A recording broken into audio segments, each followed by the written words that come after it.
কুড়িগ্রামে পানি বাড়তে থাকায় প্লাবিত হচ্ছে নতুন নতুন এলাকা। এর মধ্যে জেলার 60টি ইউনিয়নের প্রায় 2 লাখ মানুষ পানিবন্দী হয়ে পড়েছেন। ডুবে রয়েছে 6,500 হেক্টর ফসলের ক্ষেত।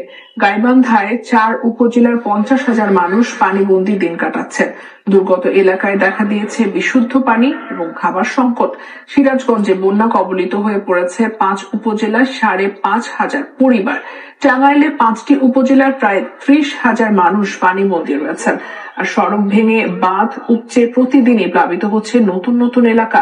জামালপুরের বাহাদুরা বাঁধ পয়েন্টে যমুনার পানি বিপদসীমার 87 সেন্টিমিটার উপর দিয়ে প্রবাহিত হচ্ছে। এতে পানিবন্দী আছেন লাখের বেশি মানুষ। মৌলভীবাজারে 5 উপজেলায় পানি দীর্ঘস্থায়ী বন্যায় রূপ নিয়েছে।